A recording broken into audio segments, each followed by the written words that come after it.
要泊車嘅喎。兩位阿 Sir 啱啦，我哋落口供嘅。又係你啊，黃生。阿 Sir，真係有人要殺死我哋兩公婆嘅咧，我唔係神經過敏嘅。黃生，你唔好咁緊張住，你慢慢將成件事講俾我聽先。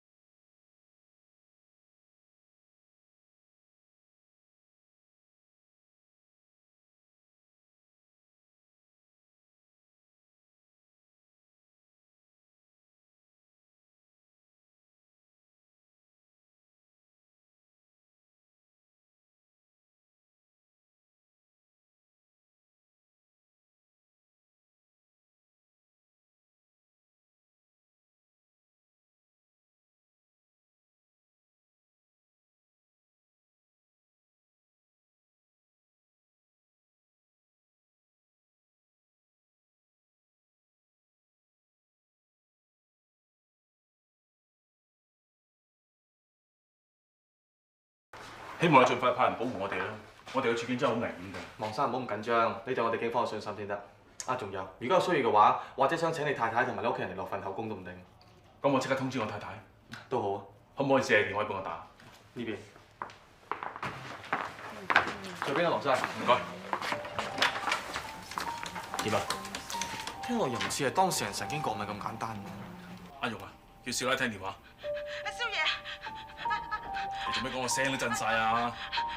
你講清楚啲。少奶佢死咗啊！少奶死咗？大少，阿玉，少奶咧？喺車衣房啊！老婆，老婆，老婆！黃生，黃生，黃生頭啊！嚟，唔該。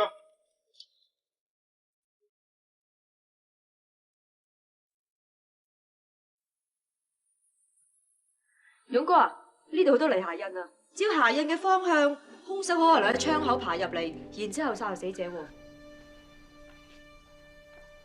咦，個鞋印咁大，最多人都係9號鞋嚟喎。勇哥，黃子都醒咗，但係情緒仲好唔穩定。等黃生休息下先啦，大家繼續抄下，睇下有冇線索。Yes sir。容姐啊，係咪第一個發現死者嘅？通常晏晝，二小姐出咗鋪頭，大少返咗公司，屋企就淨得我同阿少奶兩個啦。但係因為發生過意外，嗰日阿大少同阿二小姐都特登留喺屋企度陪住阿少奶。你小心啲啊，報完案早啲翻嚟啊。得啦，你唔好四周圍走啊，仲有車嘢。拜拜。拜拜。不過拉尾我又見阿大少揸咗架車出去，好似話要去報警我。嗰陣啊，喺4點半鐘左右啦。家姐啊，咁你都唔使咁擔心啦。我陣間出去咧，收咗鋪就翻嚟陪你，好冇？咁你都小心啲啦。嗯。阿容啊，我入房車埋箍筍，如果大少翻嚟咧，你通知我啊。好啊，少奶。跟住少奶入咗車衣房做嘢，一路都冇出過嚟。到6點鐘到，我放完狗翻嚟，經過車衣房外邊，仲聽到啲車聲嘅，嗰陣都仲好地地㗎。喂？阿玉啊，叫少奶聽電話。哦。到大少打電話翻嚟，我就敲門叫佢啦。少奶，少奶啊！阿大少打翻嚟揾你啊！少奶，我打開門就見阿少奶醒咗啦。咁之前你有冇發覺有啲咩唔妥？冇啊。會唔會有人入咗嚟你唔知道咧？前門同後門嘅大閘匙都有上鎖㗎。勇哥，我好似閘俾撬爛咗。少奶死咗啊！咩話？我係張大勇督察，而家我哋處理緊一宗兇殺案。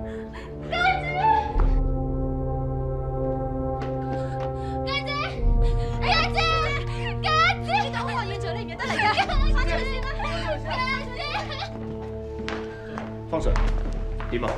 已經有初步驗屍結果，死者除咗頸部有瘀痕之外，並冇其他表面傷痕，所以我哋初步估計死者喺後邊俾人襲擊，然之後窒息致死。詳細驗屍報告我哋遲啲會 send 俾你哋。唔該晒你，方 Sir。咁我走先啦。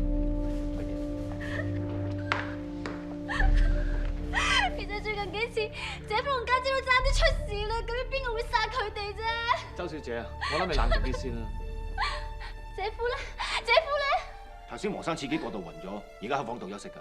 不過你放心啦，我諗而家應該冇事。根據個工人嘅容姐所講咧，佢6點鐘放完狗翻嚟，經過車衣房嘅時候，仲聽到車衣嘅聲，咁即係話許榮林喺個時候應該仲未死。咦？6點半呢段時間，死者嘅丈夫黃志滔就喺差館打電話翻屋企，先至發現兇案啊！咁即係話死者死亡時間應該係6點至6點半。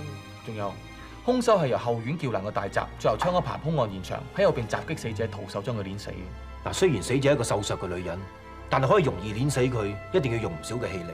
加上由現場留低嘅泥鞋印嚟睇，呢個兇手極有可能係一個男人嚟。勇哥 check 到料啊？點啊？你記唔記得許永林呢個名？我初聽嘅時候咧都好熟，原來佢就係舊年轟動一時爭產案嘅主角啊！哦，你就係話永恒新集團許永亨個仔同個養女嗰單官司啊？許永林咧就係嗰個養女，佢本身係姓周，仲有個妹叫做周永欣，自細咧就父母雙亡，寄居咗喺孤兒院，冇幾耐咧就各自俾人領養咗。個家姐係比較好彩啲，俾個大有錢佬領養咗，之後仲嫁埋俾佢養父嘅近身助理黃志滔，聽講夫妻都幾恩愛。個妹周永欣呢，就俾個餐館老細領養咗，自細喺外國長大，前2年啊先翻嚟香港姊妹團聚。哇！咁難得先姊妹團聚，咁忽然間個家姐死咗喎，都幾慘啊！嗰單爭產案係點樣㗎？許永亨自從收養咗許永林之後，先至老來得子，但係佢一直都係咁錫個養女嘅。臨死嗰陣仲將份遺產平均分配俾2個人，但係佢個仔許達志咧就比較野心勃勃，同埋從來都係認錢唔認人，所以同死者嘅感情咧一向都係麻麻地嘅啫。佢聽到份遺產平均分配之後咧，即刻就打起官司上嚟，但係法庭咧始終都判佢敗訴啊！哦，如果照咁講，許達志好憎許永林都唔奇嘅喎，直頭易到佢死添啊！份身家咁樣俾人分薄晒。係大勇，黃志滔老婆被殺嗰單案咧，查成點啊？自從查過許達志，發覺知道唔關佢事之後，成單 case 斷晒線。唉，連佢自己都唔知邊個係殺佢哋2公婆，我哋更加唔知道點查啫。唔該晒，勇哥啊，黃志滔打電話嚟，佢話諗到邊個殺佢2公婆兇手，就揾到重要證據喎。分女。哦。我尋晚瞓覺嗰陣諗起一個人，佢好可能係想殺死佢哋2公婆兇手。咁佢係邊一個？佢叫吳輝，係我哋以前嘅司機。佢喺呢度做咗2個月，但係有一次俾我太太發現佢手腳唔係咁乾淨，佢偷咗我哋啲錢。但係佢又話我哋冤枉佢，佢臨走嗰時仲同我哋講，叫我哋忍住。咁會唔會因為你哋炒咗佢魷魚，所以懷恨在心，想殺你哋咧？應該唔會。據我所知，佢喺大陸做咗成家人等住佢養，佢冇咗呢份工係好唔掂。但我嗰日見到佢嘅樣，真係好兇神惡煞，好得人驚。黃生啊，你咪話有啲咩證物嘅？啊係，差啲唔記得添。我為咗證明我諗嘅嘢係啱，我今朝一早去士多房抄翻吳輝以前着個鞋出嚟睇下，係9號鞋嚟嘅，同殺死我老婆兇手留低嘅鞋印一樣。我見有可疑，咪通知你哋啦。咁你知唔知吳輝而家喺邊度？自從我炒咗佢之後，我都冇見過佢。咁你當初係邊度請佢翻嚟嘅？係一間叫永發嘅職業介紹所。勇哥啊，照咁睇，吳輝好可能就係殺人兇手喎。咁就去查我就知啊。不如話俾警方知啊！唔好啦，警方要出山喎。一定要講㗎。攞翻嚟啦！俾我啦。張 Sir，乜咁啱嘅？葉小姐，我翻去做嘢先啊。係啊，張 Sir 啊，聽姐夫講咧，殺家姐兇手可能係我哋以前嘅司機吳輝啊！你一定要幫我哋捉到佢啊！等家姐死得眼閉啊嘛！你放心啦，我哋警方一定會盡力而為。頭先同我容姐喺度傾咩？張 Sir，黃生，橫掂我出公司，順路車埋你哋。我唔使啦，我自己就揸車嚟。咁一齊行。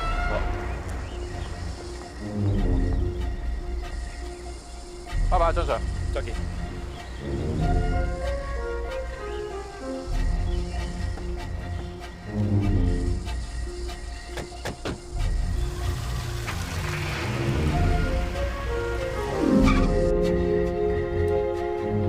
咦？喺呢度咯有冇人啊？有冇人啊？喎！阿嬸啊，我哋係差人，想問下你咧，呢度係咪有個叫吳輝嘅人喺度住啊？哦，你揾爛口輝啊，俾人拉咗咯！你知唔知佢咩事俾人拉㗎？哎呀，個衰仔好學唔學，跟埋人哋去打劫喎，咁咪俾差佬捉咗佢咯，仲判咗6年監添喎。勇哥，我翻查過記錄啦。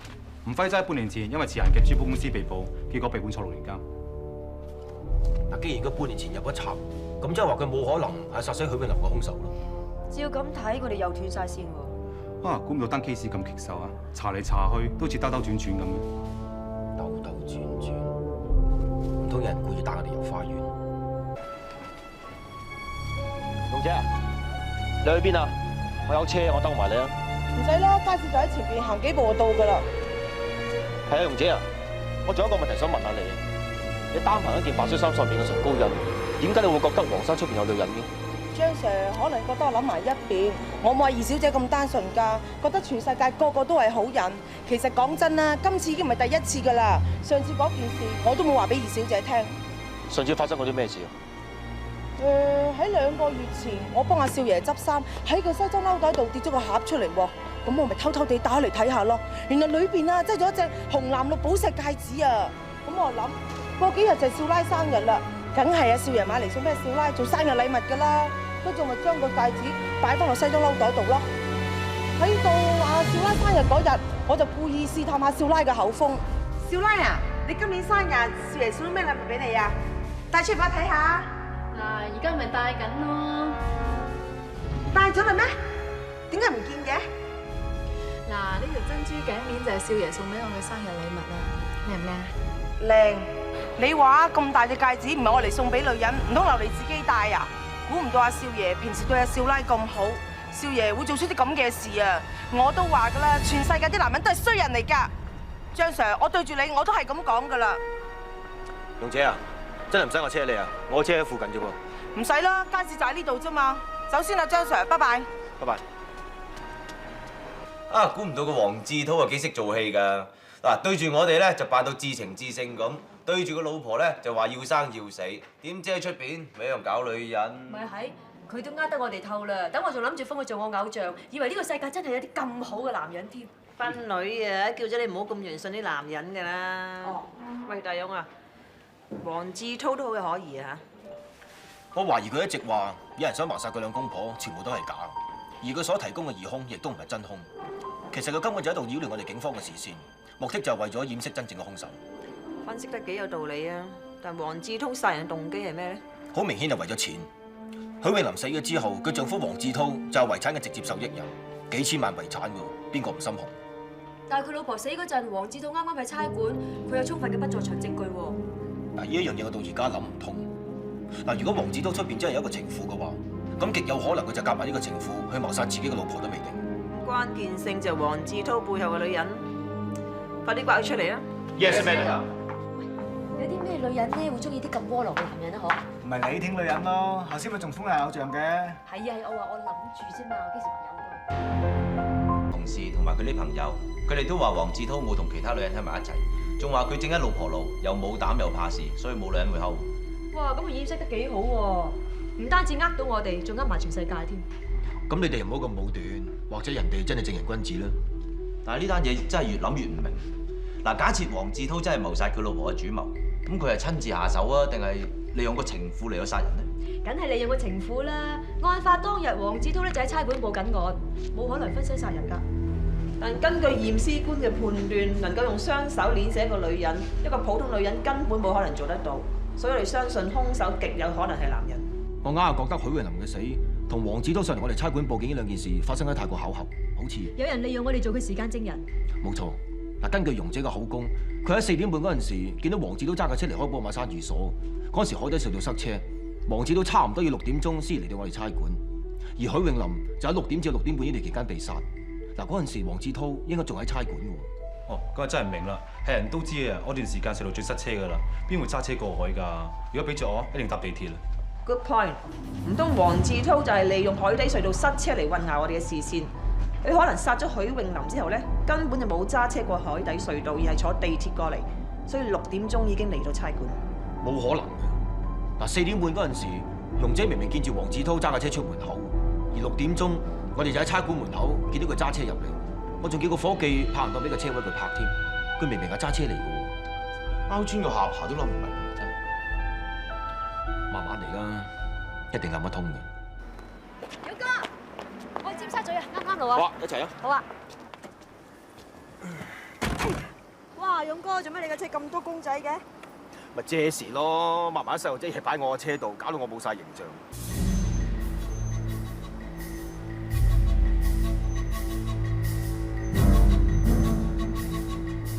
勇哥，做咩啊？我記得前2日我去過黃志滔屋企，我見到佢嘅車嘅車尾係擺咗對彩色嘅箍筍，但案發嗰日佢揸架車嚟我哋差館嘅時候，佢嘅車嘅車尾好似係冇箍筍。哦，咁或者攞出去洗咧？呢個世界冇啲咁巧嘅嘢。咁有冇箍筍又有咩關係啊？你今日唔知。係張 Sir。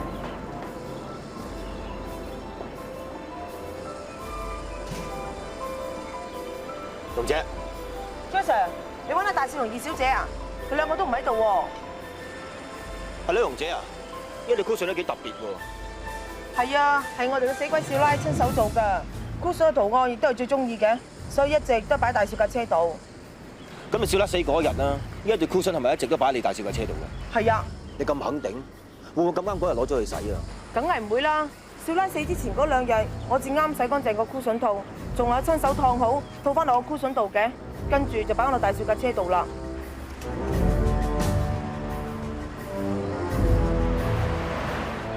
勇哥啊，究竟個箍筍有咩問題啊？你講乜仲唔明？頭先容姐咪講過，對箍筍一直都擺喺黃志滔架車度嘅，但我記得好清楚，喺案發嗰日，黃志滔揸架車嚟我哋差館嘅時候，肯定係冇嘅。你即係話黃志滔嗰日揸車嚟差館，唔係裏邊嗰架，而係另外一架？咁唔通有2架一模一樣嘅車？嗱，黃志滔就係利用呢2架相同型號同埋相同顏色嘅車嚟犯案。首先佢喺4點半揸住架有箍筍嘅車離開呢度，跟住就靜靜雞翻轉頭碾死自己嘅老婆，然後就揸架車去附近最近嘅地鐵站。佢搭地鐵過咗嚟九龍之後，就揸另外一部冇箍筍嘅車嚟我哋差館。佢咁樣做可以殺人之後，同時利用埋我哋做佢嘅時間證人。喂，勇哥，咁刁鑽嘅嘢咧，係你先諗到咋？唔係我刁鑽，係黃志滔聰明。但係而家我哋都係推測啫，根本冇證冇據，坐佢唔入㗎。嗱，咁咪要靠你啦！你聽日發生晒啲手足，去 check 下全港9個車行，睇下案發前嗰2日，黃志滔有冇租過一部相同型號同埋相同顏色嘅車。勇哥，你冇估錯，黃志滔喺案發前1日去咗藍田一間車行，租咗一架相同顏色、相同型號嘅歐洲房車。呢度仲有佢租車時候嘅簽名同埋車牌登記。我哋而家總算有證有據，可以上去同佢當面對質啦。